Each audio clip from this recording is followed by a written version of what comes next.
Good morning, good morning, good morning, good morning, New Orleans, and welcome to the Good Morning Show right here on WBOK, 1230 a.m. on your dial or your slide if you're doing the radio slide thing, and also being viewed and heard on WBOK's Facebook page, Facebook Live, and on YouTube.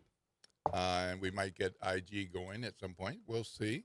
But good morning, good morning, good morning. I am blessed. The Lord woke me up yet another day, planted my feet on the floor, and got me on over to our Black Talk radio station. And I'm very happy to see the jolly face of Eddie Francis back again. Good morning. Jared on the other side of the glass holding things down. We got that liquid sunshine coming down this morning. A beautiful wet day. So it's not foggy. Or was it foggy on your way over? No fog. No. So no fog. There's some bits of sunshine coming through, but thunderstorms today. And so prepare for some precipitation as you get yourself together and think about venturing out, especially if you have to. So if you got to be there at 7:15, you got about 12 minutes to make it on time. Got a little bit more time. You got to be there at 7:30 or 8. And we're going to provide you with news and information that you might want to know and should know on this show this morning. Lots of stuff going on as always. I do want to let you know that there is another hearing, a redistricting hearing, on the congressional map that has been discussed locally, statewide, and nationally. Our maps have been discussed, the Louisiana congressional maps have been discussed nationwide. And the process has continued to move along.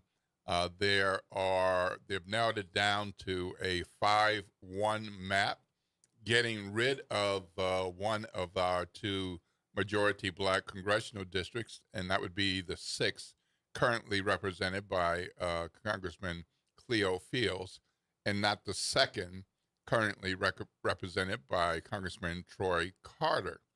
So what they have done is they have changed the 2nd district, and it preserves a majority black district, opportunity district there. But they have divided what has been Cleo Fields district in ways that make sure that it's another Republican congressional district opportunity. So the Senator Price's bill, which is a 4-2, which has been brought up through the years, was brought up and rejected. They decided to move forward with the 5-1 instead of the 6-0, which would have meant all Republican congressional districts. And there's been a series of hearings with dozens, scores, and hundreds of people showing up. And today is another day for that map to be considered in Baton Rouge. So we're going to get a report about that today and find out what's going on. If you are in and around Baton Rouge, on your way to Baton Rouge, or you have some time to get to Baton Rouge, they are gathering at 8:30 a.m. and the hearing is scheduled for 9 a.m. They want a lot of people who are able to raise their voices, raise their hands, open their eyes, make some moves. It's okay if you got a walker or a wheelchair, crutches. They need some folks there to show how upset we are about losing a majority black congressional district. And because that's where this seems to be headed, seems that they are certain. So it's down to the point where the 5-1 map isn't about whether one of the districts will be Democratic or Republican. It's about how Republican it will be in this district or that district. So amongst themselves, they are fussing and fighting about which parishes will be divided and where and which won't. But of course, that is the matter of self-preservation for themselves and also their political futures, who might want to run for Congress at another point. So, Eddie, there's a lot going on in Baton Rouge, and it's really, really important. And we're going to be talking some more about that. Okay. Well, we'll see. I mean, there's definitely a lot going on, a lot to discuss. And, you know, I always come back to this. I really have to wonder, even the people who are Republicans, even the people who are supporters of Jeff Landry and the crew, I have to wonder if at some point, and I'm talking specifically about Louisianans, I have to wonder at some point if they at some point are realizing, okay, enough is enough. This is too much. Can we please just run the state well? You know, I mean, because even Republicans, even the even his supporters, the people who voted for him, they took a look at the Greenland thing and said, "That's really nice. Could you just run the state?" You know, now you're working way too hard to be, you know, to be in favor of. And so I know it's a state issue versus the Supreme Court issue, but he's in the middle of it. And I have to think that, you know, even the Republicans here looking at this, yeah, I mean, the map's being redrawn, they probably have no problem with that. I'm sure they don't have a problem with it at all. But it's chaos. It's way too much. It's way too much chaos, and the state is paying the price, and the state will continue to pay the price. And so I really would love to get inside the head of one of those folks to figure out what it is that they're really thinking of all this, and whether or not they think, you know, okay, enough is enough. Can we just flourish as a state for once? Yeah, right. Can we get out of the bottom of all the quality life categories? Right. Yep, absolutely, positively. And that's a part of what this is about, because as a state house representative from Texas said at a news conference held in Rotunda yesterday afternoon, if you think this is about politics and just politics, you're wrong. If you think that this is just a Democratic and Republican thing, you're wrong. But this is about your quality of life. This is about how we're living, and this is a national issue.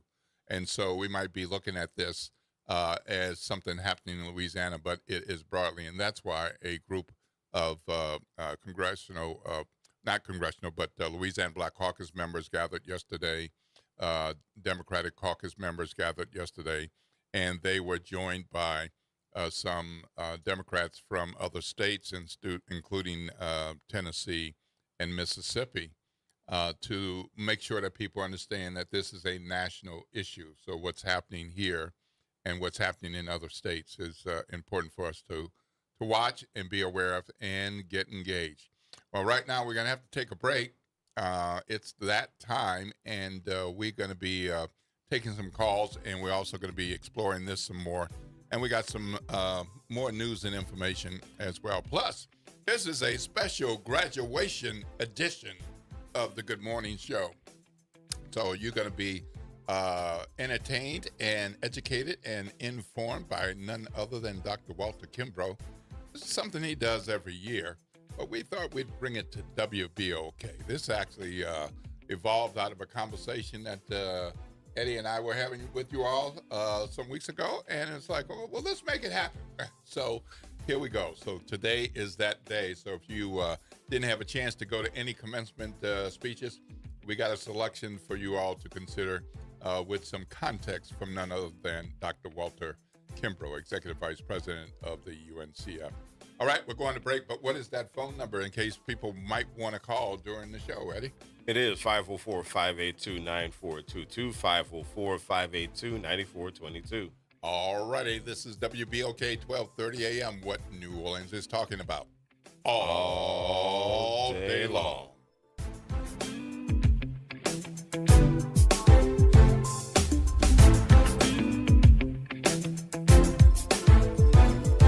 This is your news update for WBOK from WDSU. For all your news and weather, watch WDSU News, New Orleans leader in live, local, late-breaking news. Today at noon and 4 p.m. Thursday morning, I'm Daryl Forges with WDSU News, and here's your headlines. Today, Louisiana lawmakers could advance a new congressional map. Senate Bill 121 will be discussed in the House, and if passed, will head to the governor's desk. This comes just before the June 1st deadline to end the legislative session. The map eliminates one of the state's majority black districts. A special grand jury indicted former New Orleans teacher on several charges related to child sexual abuse material. Benoit Cransack is accused of creating AI-generated images of students. He was indicted yesterday on more than 100 charges. Authorities arrested Cransack multiple times since January as they uncovered more evidence about his crimes. An inmate mistakenly released from the Orleans Parish Justice Center is back in custody this morning. According to OPSO, a clerical error led to the release of Drayon Williams, who turned himself in yesterday morning. The sheriff says they're going to implement changes moving forward, including reassessing records and intake supervisors, increasing overnight supervisors, and digitizing all records. And thousands of people are in Southeast Louisiana for a special celebration commemorating the 250th anniversary of the United States. New Orleans welcoming tall ships to the riverfront as it's the first stop along the Sail 250 celebration. The 6-day display is part of a nationwide celebration leading up to the 4th of July. I'm Daryl Forges, and that's your headlines for WBOK. Have a great day. New Orleans never sleeps, and neither does WBOK. Now, every voice, every moment, and every show is in your pocket. Search WBOK Media wherever you get podcasts. Download, share, rate us 5 stars. Because when you support us, you amplify black voices and the New Orleans culture. Good morning, wake up. The Good Morning Show. Good morning. On WBOK.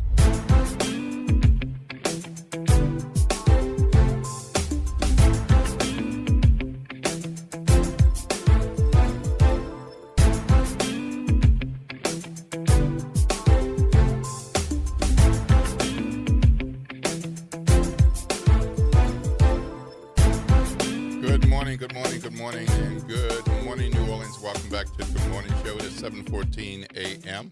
You got somewhere to be at 7:15. You got 1 minute to get there, whether that's on the other side of the bed or you're in the parking lot or you're sliding in and pulling your chair out.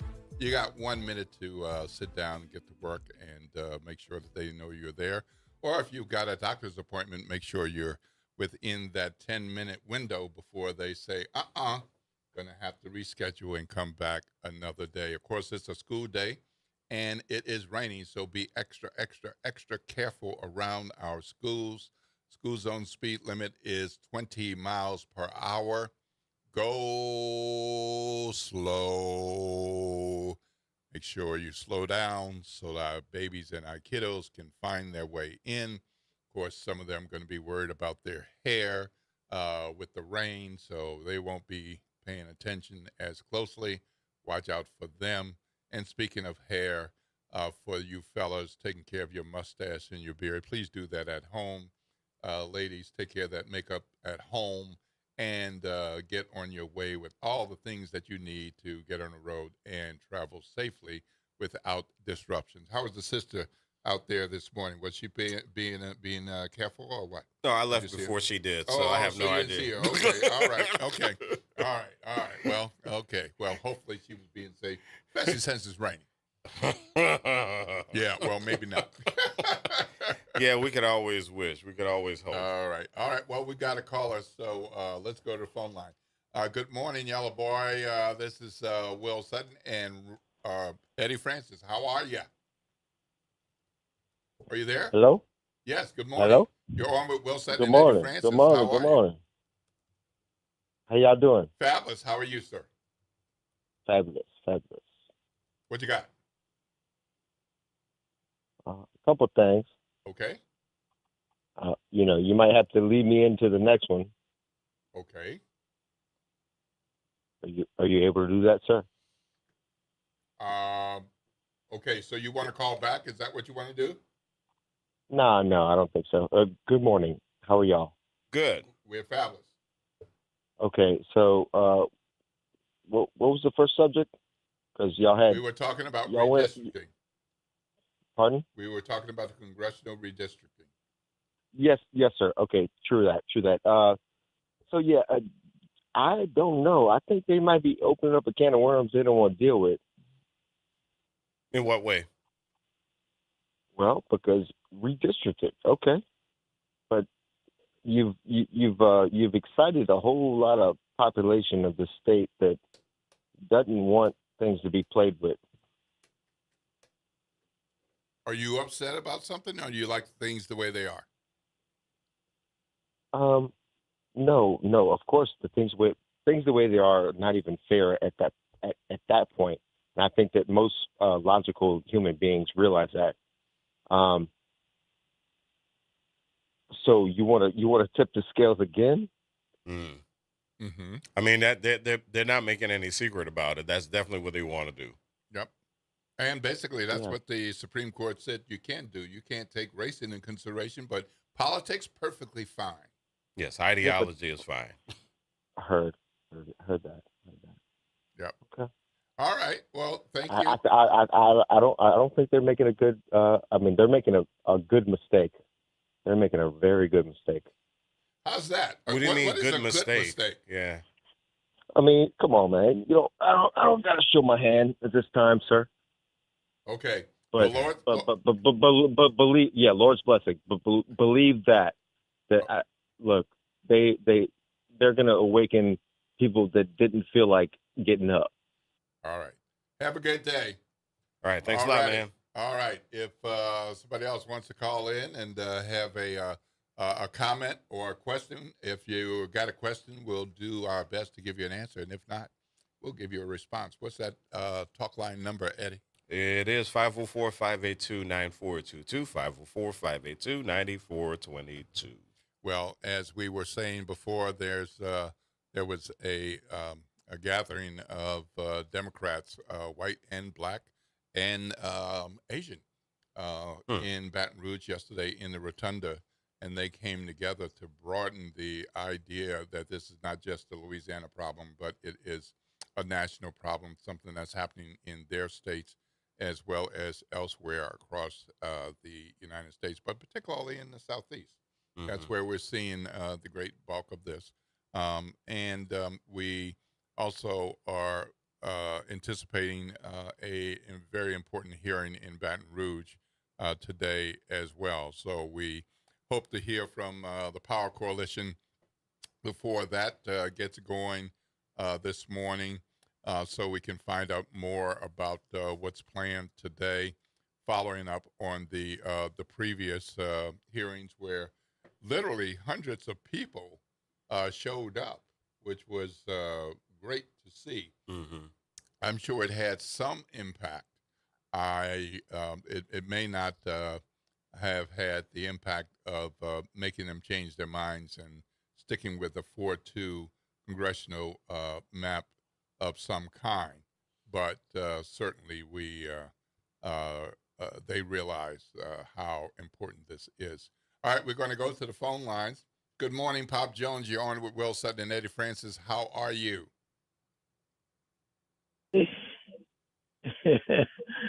Hope all is well. It is. How you doing, It is. Pop? How you doing, Pop? I didn't know that our governor was back in the state. I thought he was still in Greenland. No, I think my guess is he got a taste of that Greenland food. He said, "I got to get back home." Yeah. Oh, But, okay. But I see. What's that? The Congressman Claiborne. He's the Congressman. Yeah, Clive Warren in He South they Carolina. tried to take his position, That's correct. Mm-hmm. but he got back. So it look like they're trying to do that all over the country. That is correct. Mm-hmm. Mm-hmm. Isn't that wow? Are we living in America? I mean, some would argue, yes, that's exactly where we are. Now you do Pop Jones. You know, you got those people that say, "Oh, this is not the country I grew up in," and others are saying, "No, it's exactly where you grew up." I can't believe these people. Mm-hmm. Yep. Have they no shame? Mm-hmm. No. Mm-hmm. No, I didn't No, think so. they don't have any shame, none whatsoever. I didn't think so. I mean, but they're not only hurting a certain segment of people, but they're hurting themselves too. Do Yeah. you realize that? Yeah, I think some of them realize that, and that's why they're struggling to put together this 5-1 map. Because if they had proceeded with making a 4-2, things would look different and more comfortable for some of them. But that's not what they're choosing to do. So we'll see. Pop, we're going to have to go to break. Hope you'll stay All right, tuned. thank y'all Hope you'll very stay much. tuned. Y'all We're have gonna- a blessed We're day. going to talk You too, some Bob. more about this, and we got a graduation segment coming up as well. All right, Lord's, okay. Lord's blessings, Pop. Have a fabulous day. All right, thank you very much. All right. We're going to go to break, folks, and when we come back, we're going to hear from Cree Matlock, Director of Government Affairs and Policy with the Power Coalition. Power Coalition is one of a number of groups, organizations, and individuals gathering in Baton Rouge for a very, very important Fair Maps Mobilization Day. So we're going to get Cree on the line, find out what happened previously, what's happening today, how you can take part, what's going to be happening. We're going to hear all of that and more from Cree Matlock after the break. For folks who want to get in a call sometime after that segment or during the show, Eddie, what's the phone number? It is 504-582-9422, 504-582-9422. This is WBOK 1230 AM with New Orleans. It's talking about all day long.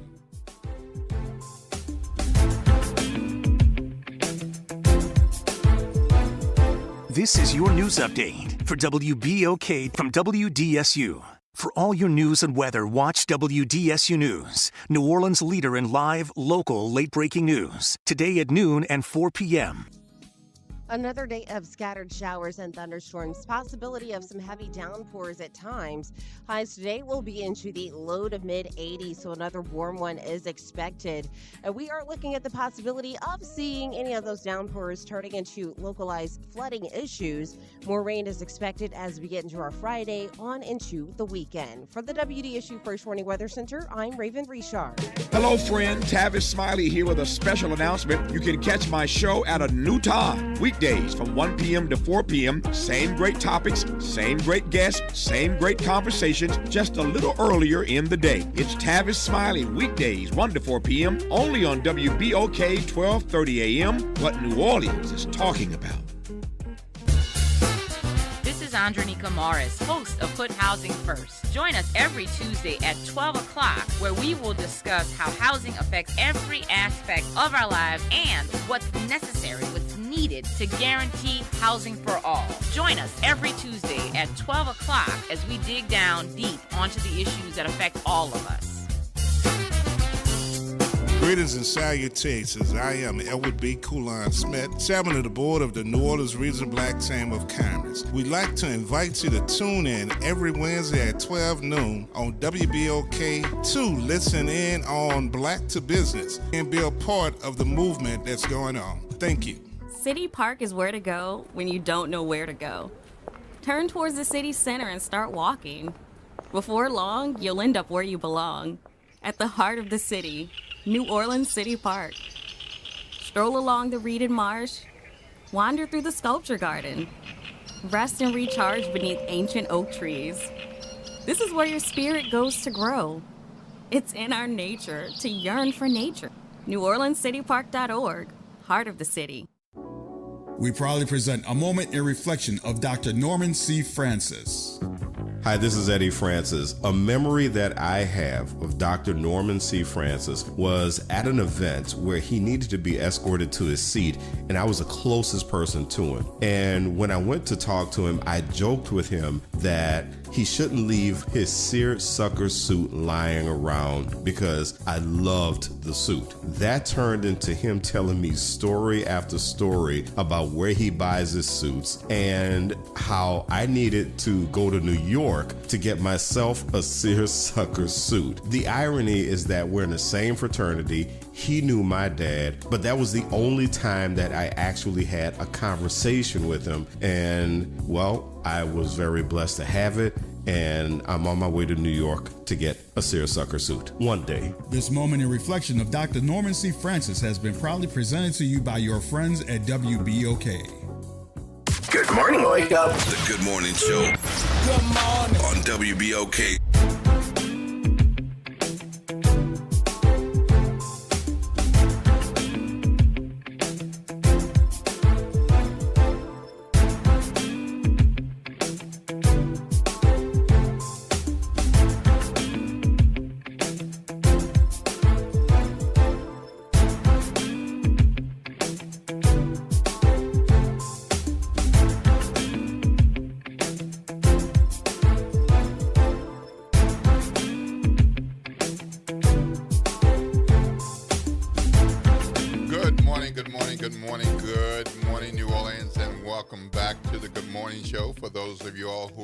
Tuned in since 7, shortly after 7, 7:15, 7:20, 7:27, or 7:28, which is the time right now, because if it's you're just tuning in, you're right on time, because we're about to get in a conversation with Cree Matlock from Power Coalition in Baton Rouge. Big day there with the Fair Maps mobilization.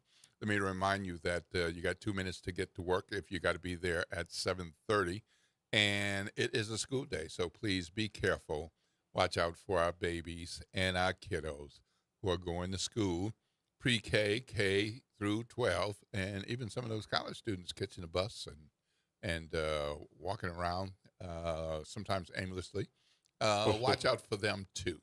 Drive slow in the school zone. Speed limit is 20 miles per hour. Shout out to our bus drivers and the assistant principals on transportation duty. We appreciate what you do, especially on a rainy day like this. Well, we're going to go to the phone line and talk with Cree Matlock. Good morning, Cree. You're on with Will Sutton and Eddie Francis. How are you? Great. Good morning. Good morning. How are you? You doing great? I'm doing well. How are you? Fabulous. It's been drizzly, raining, and a little thunderstorm in this area. How about Baton Rouge? What's it look like? Yeah, it is similar. We have rain. It's not heavy rain right now, but it is expected to get a little worse later. Yeah. Yep. Well, you're there for a reason. It's a big day. And so I believe that you all are gathering officially at 8:30, but I'm sure there are people around there now and coming within the next hour for an important hearing. Give us a summary overview of what's happening this morning and today. Absolutely. We are having a major mobilization statewide, asking people from across the state to come to the Louisiana Capitol in Baton Rouge. the Louisiana House of Representatives is expected to debate the congressional map bill, which is Senate Bill 121, that could really shape the representation in our state for like years to come. So we are definitely encouraging people to come and wear black and stand together for fair maps, transportation, and true equal representation. So this has been going on for some days and weeks now, and it looks like it's been a really good turnout on every day. I know that one Friday, no, it wasn't a Friday. I believe it was a Thursday. There was a hearing, and it started in the afternoon and went till 2:45 a.m. in the morning or something? Yes, it was nearly 4 a.m. Oh, it was later than that. Oh, wow. Yes, yes. And, I really commend the people for taking the opportunity to participate in democracy and really have their voice heard, because we cannot allow the politicians to create policies and laws and maps without our voice being heard. So I commend all community and citizens that came out throughout the entire process.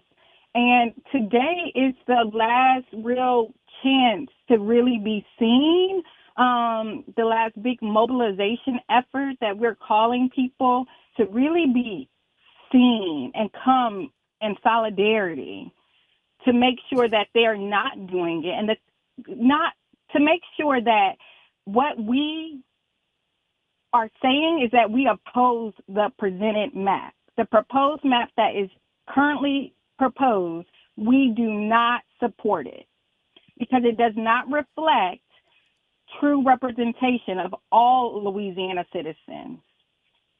And that is why we're standing today. Excuse me, Cree. This is Eddie Francis. One of the questions I have about this is we talk about true representation. Of course, this is divided along political lines or ideological lines. Is there any indication that there are folks who are on the right side of this, who are right wing, who are turned off by the sheer chaos of this? And could there be a scenario where enemy of my enemy is my friend?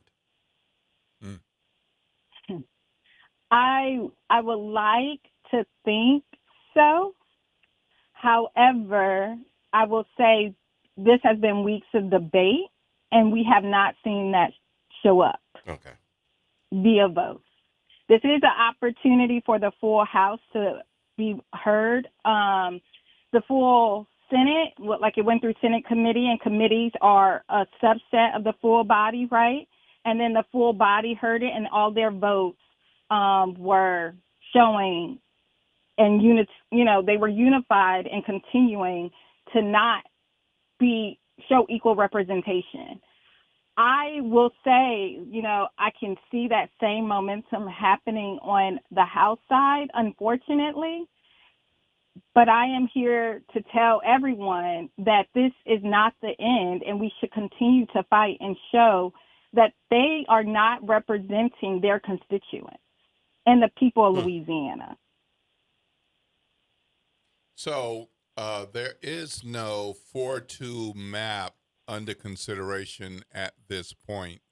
The only way we would, correct me if I'm wrong, get to a 4-2 map is if there was some change as a result of people showing up today opposed to the 5-1, and there was a leadership decision to withdraw that or send it to committee for further study, and then maybe at some point get a 4-2. But right now they're on track to push this through one way or another. Is that a fair summary? That is a fair summary. I will also just add, throughout the entire process, there have been legislators, presenting a 5-2 map throughout the process. We can expect legislators to present I'm sorry, not a 5-2, a 4-2 map, again, on the House floor. So we can expect that as an amendment to the 5-1 map. However, again, there has not been any true bite from leadership or the right-wing leaders in the Capitol to support that. So, Cree, you've been there for several, if not all of these, right? That is correct. Okay. Every last one of them. Okay. So how is today likely to be the same, and how is today likely to be different from the other times that people have shown up? Yeah, I would say what people can expect today is once again a packed Capitol building. I will also say to expect long debate and procedural discussions happening on the House floor that they have seen in previous times as well.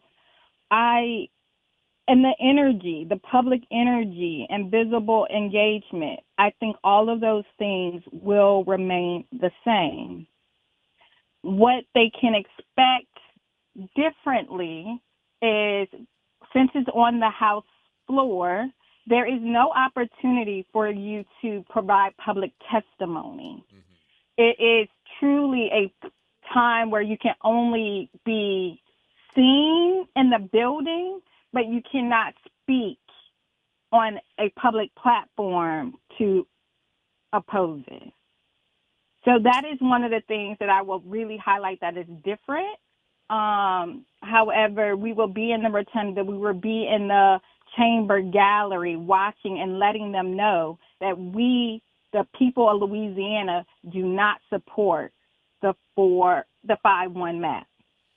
Okay, so if somebody's hearing this now for the first time and it's like, I actually have time, but I wish I had known earlier, I can't make it by 8:30 or 9, should they still come?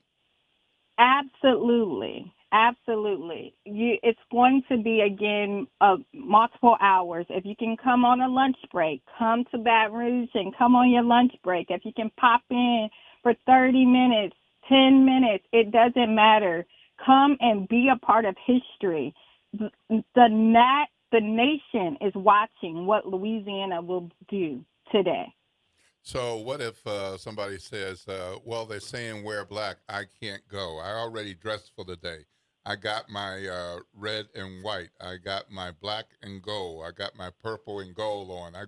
And I can't change. Should they still come, or they got to go home and change, or just forget about it? No, absolutely still come. Still come. Again, this is about being engaged. You don't have to be a policy expert. You don't have to be in the color coordination. We just want you and encourage you to participate in democracy, and your presence matter. And how about parking? Because during the legislative session, it can be tough to park. What's your advice about that? I mean, very few people are going to be able to pull up and park near the Capitol steps. So what's your suggestion for that? Yeah, parking is extremely tricky around the Capitol right now. I just would encourage people to, along a river road, there's parking availability. Please park or find parking along River Road and walk towards the Capitol. And there's construction happening at the Capitol as well. So there's a lot of, hiccups that probably would prevent people from coming. But I encourage you, let's fight through it. Let's fight through the weather. Let's fight through the parking challenges and get in the building. Wonderful, wonderful. Well, thank you so much, Cree Matlock, for joining us this morning. For those who can't attend, is there any way they can follow some of this on social media? Yes, so you can actually watch the floor hearing on the Louisiana Legislature website, which is legis, la.gov, G-O-V. Wonderful. Again, you can watch it on the Louisiana Legislature website. All right. Well, best of luck. We'll say some prayers for a good showing and hopefully change some hearts and maybe something different might happen. Thank you so much for joining us. Do your best to do what you do. And behalf of the Power Coalition and the other organizations, groups, and individuals who are there to show up on our behalf. Thank you so much. Lord's blessings. Have a fabulous day. You too. All right. Bye. Okay, folks, that was Creed Matlock from the Power Coalition. Big Fair Maps mobilization in Baton Rouge today. If you've got some time, the gathering is at 8:30 a.m. in the Rotunda. And then the House floor debate begins at 9. So the gathering at 8:30 is to get everybody in the Rotunda and in the State House and gathered and get some directions and information about what's going to take place. On the previous times, there were so many people, everybody couldn't get into the one committee room. So it had to be directed to other committee rooms, and then they wanted people in the hallway as well. So check that out today. And as Chris said, if you can make it, they like you to wear black, but whatever you have on, if you can make it, show up. And if you can't and you want to follow along, go to the legislature stream and check it out 9 a.m. All right, we're going to go to a break. And when we come back, I want to share with you some of the things that some folks from other states had to say about what's going on with the redistricting in our state and elsewhere. And don't forget, we've got a special graduation segment coming up with none other than Dr. Walter Kimbrough. That'll be coming up on the show pretty soon. So if you missed some commencement speeches and you like that kind of thing, well, we can't play all of them. We don't have enough time. But Dr. Kimbrough monitors this annually. And so he's going to bring some of his best picks to us, to you, on the Good Morning Show right here on WBOK. Eddie, what's that phone number for anybody who might want to call? 504-582-9422, 504-582-9422. This is WBOK, 1230 a.m., what New Orleans is talking about. All day long.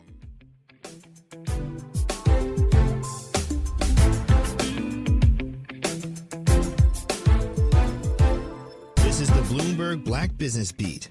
Spelman College president Rosalind Brewer came from the business world. She's held posts in the C-suite at Starbucks and Sam's Club and was CEO at Walgreens, making her one of the most successful black women on Wall Street. And now she's trying to take some of that experience in business and use it to help Spelman. One of the things I've committed to this board of trustees at Spelman College is that I will try to bring as much business to this institution as I possibly can. And that would be through a new financial or business model. You know, we live off of very few sources of revenue. But if we looked at our institutions through the lens of what we could monetize, things like our online learning programs, that right now through the number of, high school students that need certifications, could we provide those? Spelman was recently one of several schools that billionaire Arthur Blank donated to. I'm Bloomberg's Justin Milliner on the Black Business Beat. Lowe's has the brands pros trust to get the job done. You can now shop new Catalyst fencing solutions and save big when you do. 10% off when you buy in bulk. Plus, save $180 on a DeWalt 12-inch dual bevel sliding compound miter saw. Now just $449. Our best lineup is here at Lowe's. Valid through 5/6 while supplies last. Selection varies by location. Confidence is knowing you're ready to handle whatever comes your way. That's what it feels like to take on your workday with Cintas. They make sure your AEDs are up to date, your fire extinguishers are tested and inspected, your floor mats are cleaned and delivered, and your workwear looks good, feels good, and is freshly laundered with a Cintas Apparel Plus program. So are you ready to take on today? Visit Cintas.com and get ready for the workday. Norman Robinson is back. Can you hear me now? And he's taking no prisoners. Can you hear me now? Each weekday, Norman Robinson brings you commentary with Off the Top. The incident was shocking, disturbing, disgusting, disappointing, and sad. Each weekday, Off the Top with Norman Robinson is heard exclusively right here. It's Off the Top with Norman Robinson on WBOK 1230 AM. The New Orleans Jazz and Heritage Foundation presents Louisiana Cajun Zydeco Festival. 2 days of nonstop dancing and rhythmic sounds of Southwest Louisiana, Saturday, March 30th and Sunday, March 31st at the George and Joyce Wein Jazz and Heritage Center. Don't miss musical performances by Big Nathan and the Zydeco Cha-Chas, Chubby Carrier and the Bayou Swamp Band, Donna Angel and the Zydeco Posse, and much more. Doors open at 2 p.m. and music begins at 3. This event is free and open to the public. For more information, visit CajunZydecoFest.com. Step back in time and experience the moments that shaped our world at the National World War II Museum, located in the heart of the Warehouse District in New Orleans. This world-renowned museum brings history to life, telling America's story in the war that changed everything, why it was fought, how it was won, and what it means today. From immersive exhibits to powerful personal stories, this is more than a museum.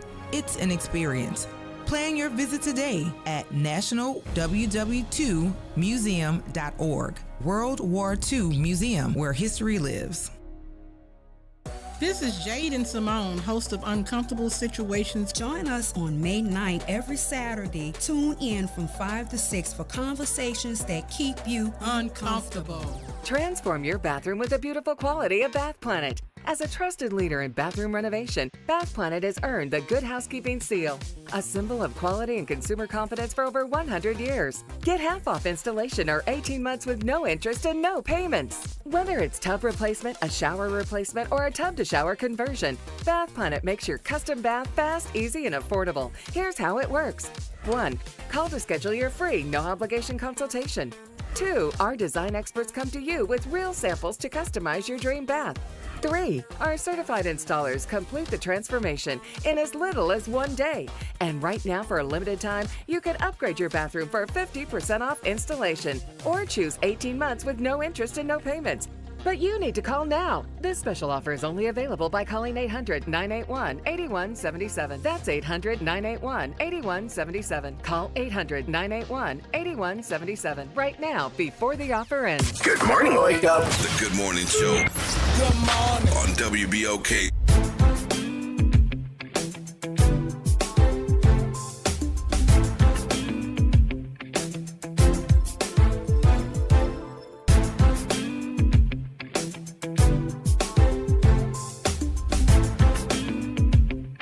Good morning, New Orleans, and welcome back to the Morning Show. I'm Will Sutton, and with me is Eddie Francis.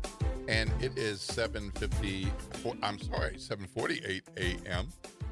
It'll be 7:50 in 2 minutes if you need to be there 10 minutes before 8 and have some casual time to get yourself together before your 8 a.m. start time. Don't forget, it's school zone speed limit time until 9. That's 20 miles per hour. Look, we're talking about redistricting because it's a really important issue, important day with this hearing today in Baton Rouge. You just heard from Cree Matlock from the Power Coalition. They want any and everybody to come to the state capitol. They're gathering at 8:30. The hearing is scheduled to start at 9. But if you can get there at whatever time today, they want you to come. They prefer that you dress in black, but they'd like to see you come in whatever you have on. Want to get to some other things related to that, but right now we got a call. Good morning, Ryan. You're on Will Sutton and Eddie Francis. Ryan. Hey, good morning. How you doing? Fabulous. How are you, sir? Great. What'd you do? Put me back in the stable or something? What? What do you mean?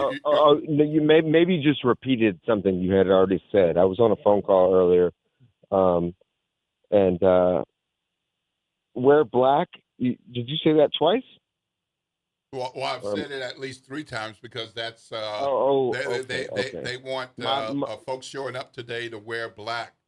But Cree did say if you're dressed already and have something else on, it's okay to show up. Just show up. Just show up, yeah. huh? Mm-hmm. Okay, cool. All right, my apologies. I was mistaken. No, you're not mistaken. I did say it more than one time to wear black. Oh, She did say that. Yeah. Well, I do have black on, but I might have to change my shirt before I roll down. Plus, Okay. I don't know if I got time to go to Baton Rouge today. Well, that's up to you.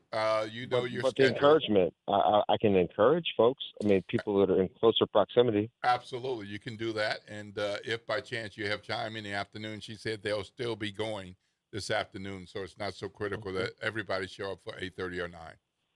All right. Well, okay. Well, maybe a proxy. That'd be cool. Absolutely. How y'all doing today, sir? Fabulous. How are you, sir? Man, I'm doing well. I've been taking care of myself. Listening, learning, also listening to the other side and learning that side. If you know what I'm saying. Yes. But I think that my little homeboy. I don't know if you know his name. The other yellow boy. Yeah. We heard from him earlier.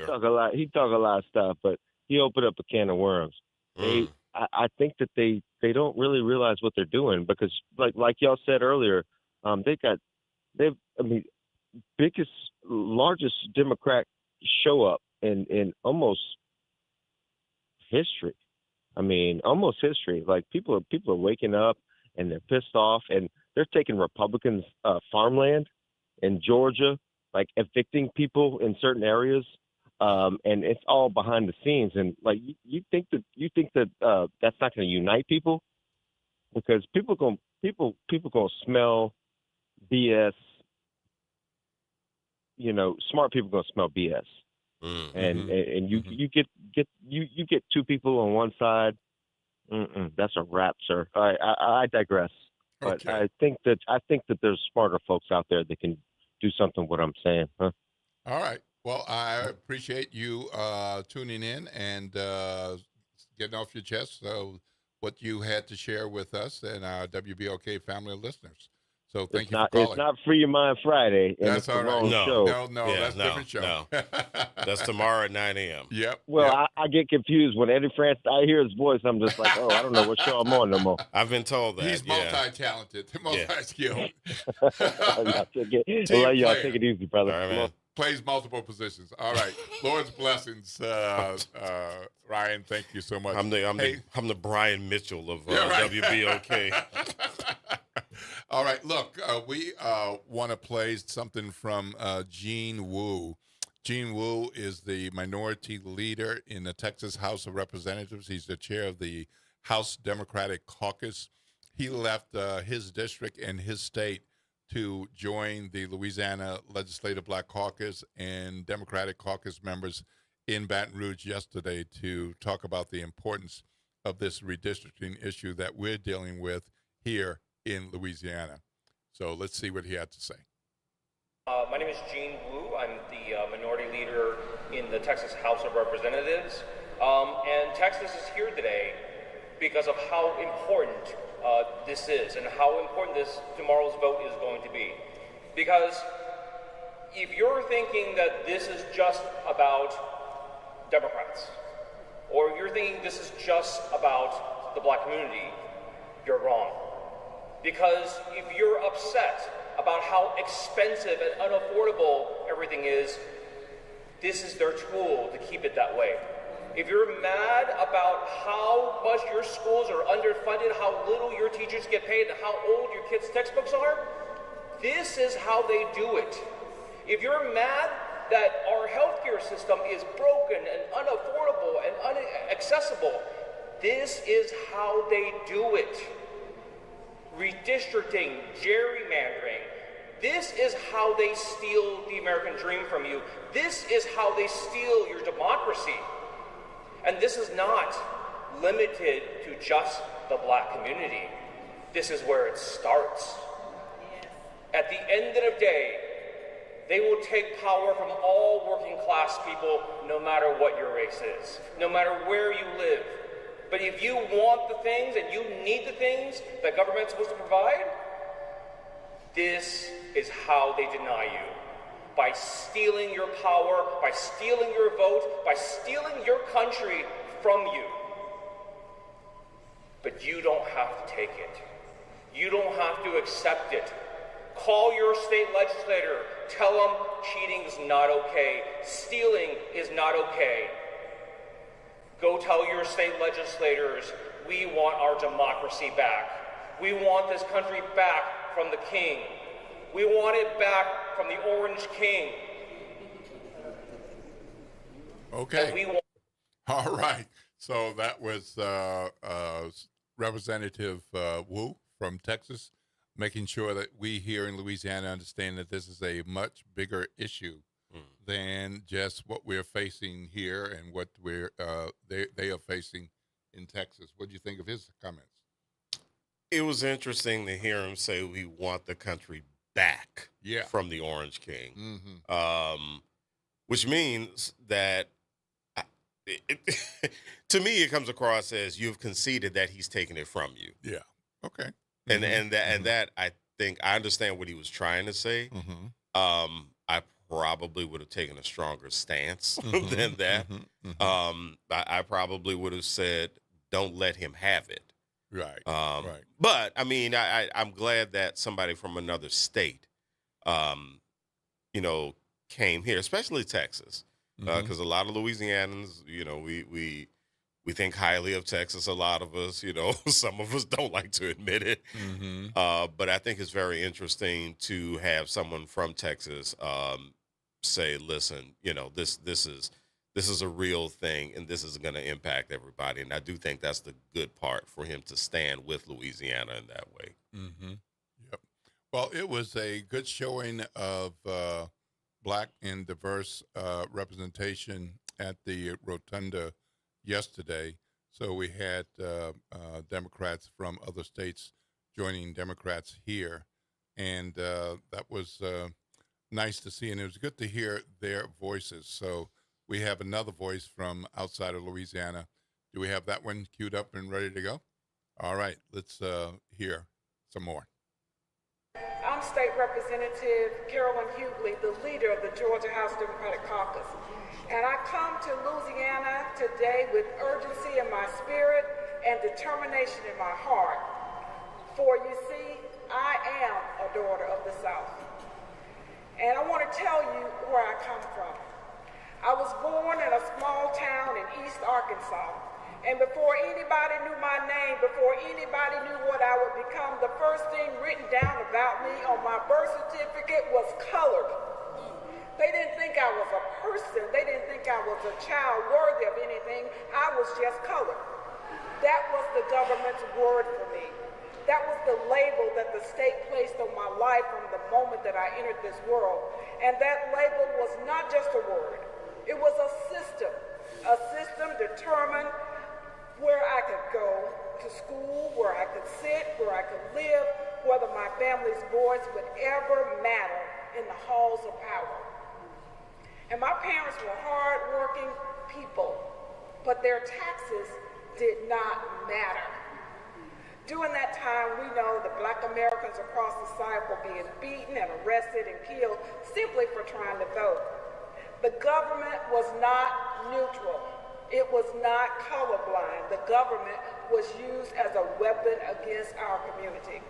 It used the laws, it used courts, it used maps to make sure that people who looked like me would never have real representation, that we would never be heard, that we would be present but never powerful. To this day, as minority leader, when I enter the halls of the Georgia House of Representatives, I carry that colored girl with me. I carry that history with me every single day. And that is why I've spent my career fighting to make sure that what was done to us, what was written on my birth certificate before I could even speak, would never define another generation. I'm sharing this with you today because what the Supreme Court did with the Cowley decision feels hauntingly familiar to me. Okay, so there you have Representative Hughley traveled here from Georgia to make the point that this is a much bigger issue.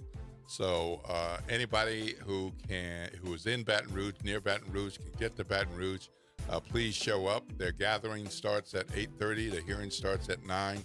Don't worry about being on time. If you can get there and it's going to be 11, 11:30, even 1 or 2, they'll probably still be going. So just make it your business to get there if you are able. They want you to come dressed in black, but as you heard Creed Matlock said, just show up so that they can have the power of the force in numbers. When we come back after this break, we're going to hear from none other than Dr. Walter Kimbrough, Executive Vice President of the United Negro College Fund, former president of Dillard University, former president of Philander Smith College, and he'll be here live in the studio to bring some commencement speech, tidbits, notes, and voices to you to share with our WBOK family of listeners.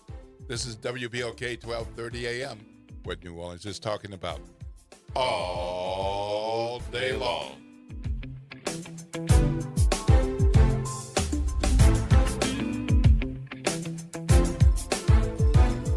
WBOK New Orleans, home of the Good Morning Show, 7 to 9 a.m. weekdays. I'm Bree Wood with BIN News Now. Chicago police say 53 people were arrested during a teen takeover in Hyde Park. Officers recovered 9 weapons near 57th Street Beach after large crowds gathered and 3 teens were shot and wounded. Residents have had enough. Are there court dates for these 53 individuals? And what is the disposition going to be when they're in court? More than 20 arrests were for disorderly conduct.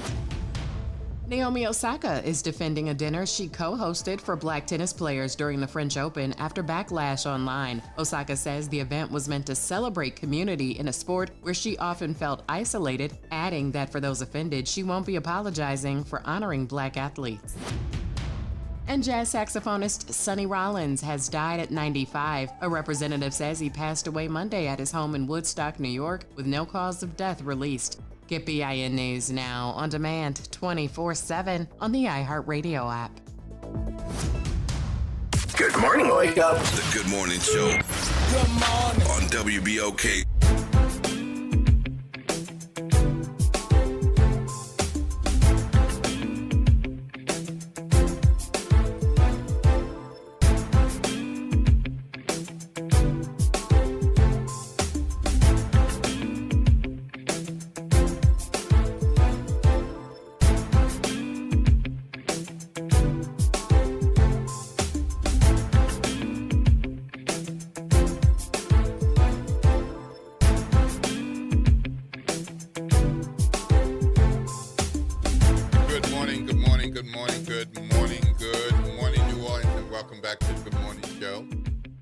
Sutton. It's 8:03. I'm here with Eddie Francis, and just a reminder that it's a school day. Drive slow in our school zones, please. 20 miles per hour and not much more than that. Otherwise, you go much more than that, you're likely to get a ticket or worse. And make sure that you have all your stuff together before you leave home, rather than getting everything together in the car while you're driving, even if that means at a stoplight. Okay? So take your time. Don't be one of the crazy drivers. Look out for them and make up for them by being a defensive driver. We're excited to have live in person in studio with us Dr. Walter Kimbrough, Executive Vice President of the United Negro College Fund, former president, Dillard University, former president of Philander Smith College, former, so many other academic roles and of great HBCU and academic generally reputation nationwide. One of the things he's been doing that I have followed for years is he annually looks at commencement speeches, and he focuses on a few and bringing those to the attention of folks who follow him on social media. Well, Eddie and I were talking about this, and we said, well, we can do that here at WBOK. So good morning and welcome to WBOK, Dr. Kimbrough. Good morning. Good to be with you all this morning and to be home in New Orleans, even though it's funny because my wife would tell people I live in Atlanta since my office is in Atlanta. I'm like, no, I live in New Orleans. But that's the argument in the house. She's like, no, you're not here enough, so you live in Atlanta. Anyway. You know, you could always make the argument that the Popeyes here is better. Oh, absolutely. Well, I was telling people too, because I did one of the commencement speeches at Edward Waters, and we were talking about artificial intelligence, which has been a hot topic for commencement this year. Yeah. And I said, there's a Popeyes 5 minutes from my parents' house that I go to. And the first time I pulled up and I heard the voice, I was like, that doesn't sound like somebody from Southwest Atlanta. It was artificial intelligence. No way. It's artificial intelligence at the Popeyes in Southwest Atlanta, near where my folks live. Wow. And the first time I heard it, it freaked me out. But I'm used to it now. So when I go, but it's not Southwest Atlanta. It doesn't sound like anybody in there when I pull up to the window. It doesn't sound like that at all. So anyway, that was part of one of the examples I gave about artificial intelligence. Yeah, no handshake, no dap. You can get it at the window, but the person taking the order, that's straight artificial intelligence. All right. Well, you do this every year, and how long have you been doing it now? I don't know. It's just I became interested in sort of listening to what other people are saying as a part of commencement. And so this year, when you made the offer, I just sent out to some of our presidents to say, who had an interesting, I just let them. And it was interesting because I said, I'm going to be on New Orleans radio. And I had about 15 of our 37 schools give me something. So they were really excited. Yeah. So it's like, that's good because they value New Orleans as a market. So that's a good thing for the city to know that HBCUs value coming here. And we should really look at the HBCUs all across the nation for students in New Orleans because people want to be heard. They want people to hear their names in New Orleans. And I thought that was great. And we'll get to that in a moment. But just a reminder for folks who hear the letters UNCF. May not remember what it stands for or what it does. Give a summary. Right. So UNCF, founded as United Negro College Fund, over the last 15 years or so, just really rebranded to be simpler in UNCF because it's the largest provider of scholarships for students of color in the country. So it's not just for HBCUs, even though we primarily support 37 private HBCUs, but we have scholarship programs that exist all across the country, over 200 scholarship programs, as well as we're doing new programs like one called Project Acclaim, which is asset management. And we have 4 schools that are in it so far. We have somebody who's fully funding this program. The institutions receive $4 million for students to manage. Wow. And 3 of those 4 institutions are public HBCUs at this point. So we've always done things for the entire HBCU sector. So probably the strongest voice in terms of HBCU advocacy, largest provider of scholarships for students of color. Okay. So in thinking about the commencement speeches delivered this year and the feedback that you've gotten and listening to parts and all of some, what's your overview of what you've heard this season? So a couple of things. One would definitely be the political times that we're in, and particularly a couple that we'll talk about. You have people in Congress who are being impacted by the gerrymandering that's happening, and so you've got a lot of these reminders telling people you need to go vote. That was a really, really strong message this year as we go into the midterm. So that was one of the major themes that I heard.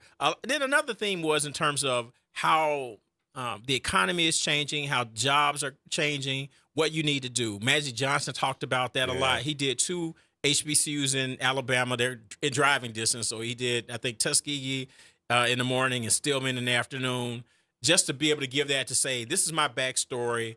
You know, I'm a business guy now. This is how I got to be a business guy and those kinds of things. So that was very important to be able to do.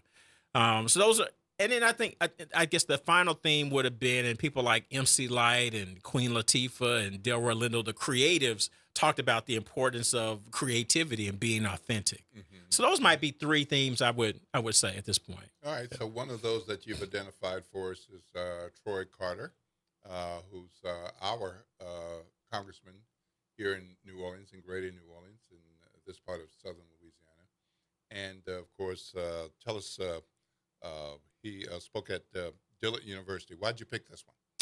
Well, part of it because he is our congressman, so I think I got to give some hometown love. That's a part of it. All right. That's a part of it. But I think that he is really grappling with what's happening because that Calais decision is national news. Mm-hmm. So it's interesting to see what does he think and how is he communicating to these graduates, knowing that he is at the center of something. It looks like we'll be able to keep one district, but it was questionable.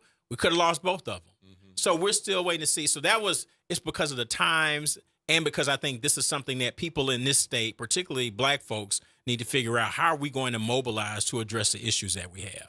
Okay, let's hear from Troy Carter. This degree was not earned on intellect alone. It was earned on resilience, perseverance, by late nights and early mornings, by moments of doubt that you pushed through anyway. Some of you balanced classes and jobs. Some balanced grief and responsibility. Some balanced dreams that felt distant with realities that felt heavy. But you're here.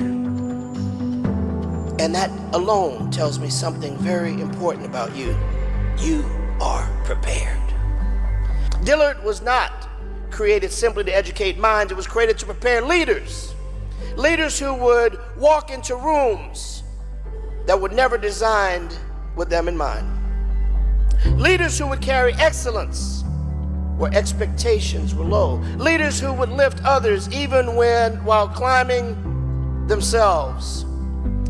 Dillard's mission has always been clear: to shape students of character, compassion, and conviction. So today, your diploma does more than certify academic achievement. It signifies trust. It signifies preparedness. It signifies stick-to-itness. It signifies your power. Carry your education with confidence. Carry your culture with pride. Carry your calling with humility. Go forward boldly. Go forward faithfully. Go forward knowing the arc of history still bends, but only when people like you put your hands on it. Live long, love hard, remember Dillard. God bless you. Go out and do fantastic things. All right. And you mentioned MC Lyte. She was at Bennett College. Why'd you pick this one? So, MC Lyte to me is one of the most interesting people if you look at the arc of her career. She got her first record deal 40 years ago. She was 16. And so that's a part of her backstory. But MC Lyte, I mean, and she's done, acting. She is the voice of every award show. You can't have a black award show and not have MC Lyte right now. I mean, it's just so you watch someone who has continued to reinvent herself. How does she inspire people? How does she help students understand the entertainment industry? I actually had a call with her and her team earlier this week because they want to do some additional work for HBCUs. She was on the board at Dillard when I was there. It was like one of those, you get a email saying, hey, MC Lyte wants to talk to you out the blue. I was like, okay, let me get my ticket together. They were like, no, she's coming to New Orleans. Yeah, right. And so our relationship has been close, for over a decade, which is very important. But like I said, I just think MC Lyte is very substantive, and we've just watched her over the arc of her career go from, which a number of hip-hop artists have been able to do, to move into other things. And so, but she's a very, I think, articulate spokesperson for how do you get the most out of your talents and your skills. I think she's very practical. So that's, I chose MC Lyte. Okay, let's hear MC Lyte. Defining your destiny means you must be intentional about your surroundings, with what you watch, with what you listen to, with who you spend your time with, and the words that come out of our mouths. Words that speak life will make you unstoppable like the many unstoppable pioneers who came before us. Now, I know that we are all familiar, because we just are of the culture, the nomenclature. Words like fly and dope and deaf and stupid and crunk and holler, and you got jumped, slammed because you were fronting and didn't want to fess up that you had been hating. My homie, my knucker, she's a dime, he's fine, that chick's a thought. That done, he been running from the po-po one time, whoop-de-woo, for shizzle my nizzle. There's skeezers and chicken heads. If we were in New York, I may even call you my son, and you may call me your ma, but we ain't even related.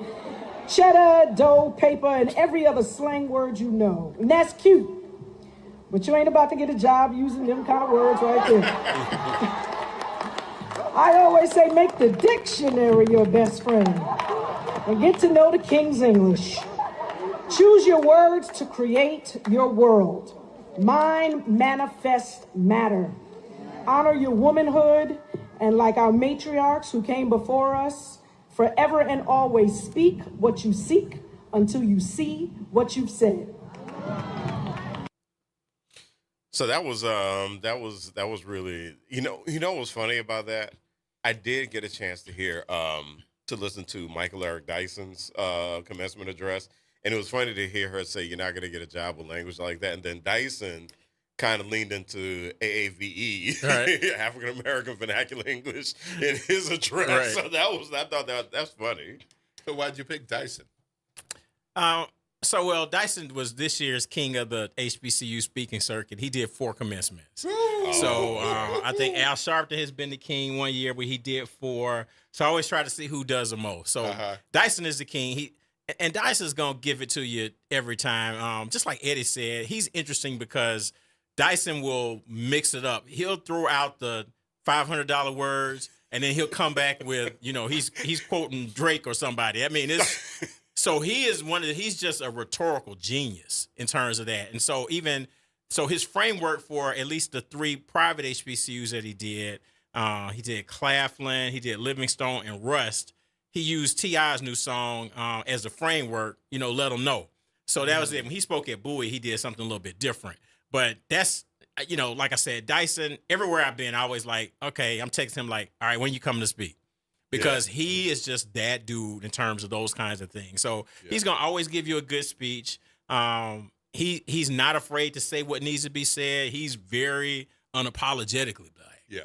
And you hear that in his speeches too, but he's entertaining. And like I said, they see somebody who's in their 60s who's just rattling off lyrics, and you're just sort of like, wait, what? What? I mean, how is this guy doing this?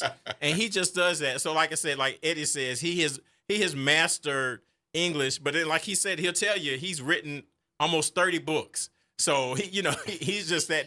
And I think it's funny too with the MC Lyte, because she, as a hip hop artist, she really has mastered her vocabulary. So when she says make the dictionary your friend, and her diction and pronunciation is why she is the voice of every award show. She has really leaned into that. And so I think for her to say that, like, that's cool to be able to do that. There's a time and place for that. But you're starting off getting a job. You need to master this basic English. Yes. Yeah. And so Dyson just takes it, and he's just ridiculous with his. All right. Let's hear from Michael Eric Dyson at Livingstone. Of this great institution, to the parents who are here, to you, my brothers and sisters, ladies and gentlemen, boys and girls, and most especially the graduates of the class of 2026.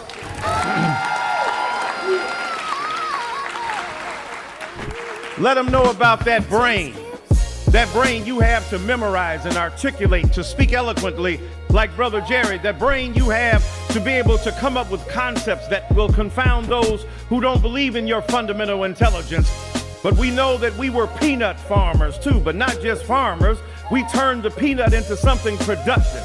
Give us a minute, we'll make an hour out of it. Give us something limited, we will turn it out. Give us what your narrow conception is, and we will reproduce it with greatness. You know how it is. You came to Livingstone, you found somebody who's like your brother, your sister, your cousin, your aunt. You found another daddy or mama, because bloodlines do not exhaust kinship. And sometimes comparison makes you feel smaller than you are. Stop comparing yourself to somebody else. Compare yourself to what you imagine you can be when God gave you the insight to become all that you are.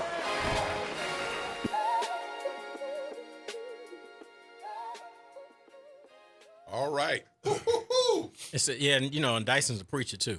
So he's going to take your church as a part of it too. So it's like I said, he gives you the full range of everything in that kind of address. He's giving you the hip hop. He might sing a little bit. He's going to give you the church. He's going to deal with the politics. He's going to give you the full, that's just what he does. Wow. Well, you got a long-time politician, black elected leader, statesman, who's under fire in his home state. respected by people across the state, Republican, Democrat, Independent, across the nation, and look like they're trying to take his district away after all this time of saying we support you even though we disagree with you. Yeah. But he gave a commencement speech at Allen. Why'd you pick him? So because of the times, I mean, Clyburn does speeches all the time, but I think for me, the audacity of South Carolina Republicans to even threaten to remove one of the most senior members in Congress, to me, was absolutely incredible. And so you want to hear what is Clyburn going to have to say about this? Now, it looks like right now they have defied the president twice and just like, no, because some of them are saying like, man, if we get rid of Clyburn and the Democrats take over, they're going to punish us. And we know this state gets certain things no matter what side of the aisle you're on because you have Jim Clyburn. Plenty of people it's not just black people. Everybody eats when Jim Clyburn is in Congress. He is just that level of seniority. And so I think they're just like, is this worth the fight that what we might lose if we get rid of Clyburn? You lose his seniority, his influence, particularly the HBCUs in South Carolina. Claflin is doing some major building right now, and that's happening because he's able to reach out to California and Silicon Valley and Rocana, and they're infusing major money into some HBCUs in South Carolina because of Jim Clyburn. So this is California money coming into South Carolina that they're going to do this building in Orangeburg, and it's not just black folks that are going to make money off of that. Right. So I was really interested to hear what Clyburn would have to say. Like I said, he does them all the time, but he said, I'm going to give you the history lesson, let you understand why your vote is important, because he's watching them flirt with getting rid of his district. Right now he looks safe again, but we'll see. Okay. Let's hear Congressman Clyburn, Allen University. Reconstruction came to an end by one vote. Jim Crow, that your parents and grandparents that I grew up in became the law of this land by one vote. And so graduates, all listeners, don't you ever see an election and say, my one vote won't count.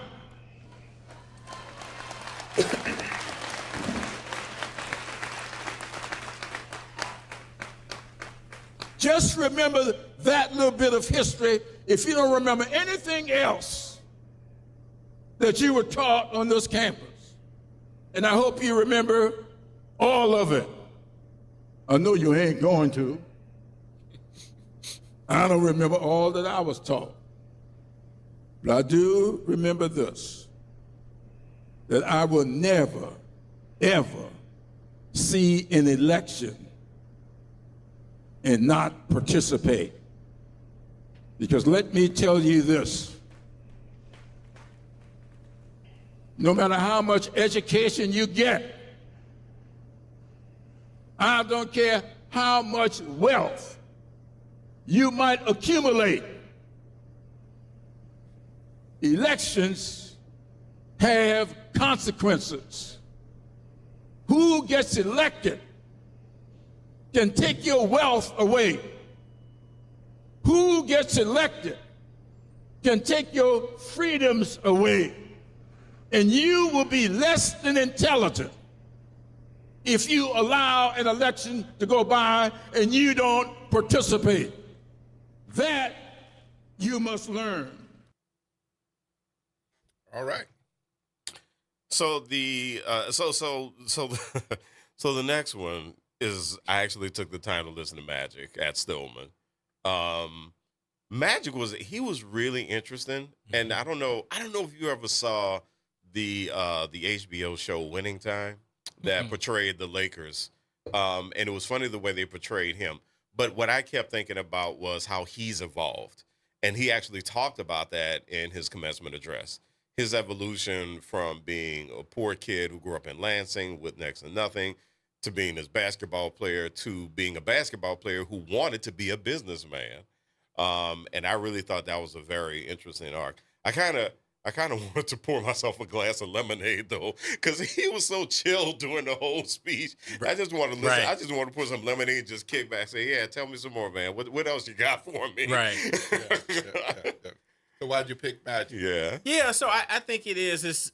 So he's a high-profile person, but he gives you the personal story, and he's presenting it to say, I had to learn business. That's not what I knew. So he's telling him, like, you're going to have to learn. But he's giving the practical advice.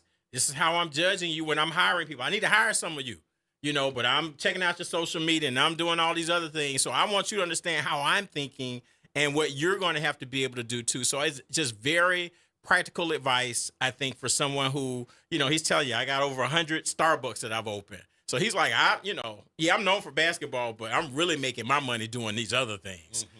And so these are things that you can do too, because I'm from a small town like, Lansing is small like, Tuscaloosa, and it was, 3 brothers and 6 sisters or something like that. So he gives you that whole backstory narrative to say, hey, meager, didn't have a lot to eat, but this is what I did, and this is how I did it. And you can do the same thing is what he's trying to tell them, that you can do the same thing. All right. Magic Johnson at Tuskegee. You have to be the best that they've ever seen walk through their doors. That means first to work, last to leave. That means you're going to work harder than anybody else at your job. See, the blessing is 70% have a job, but that means 30% don't.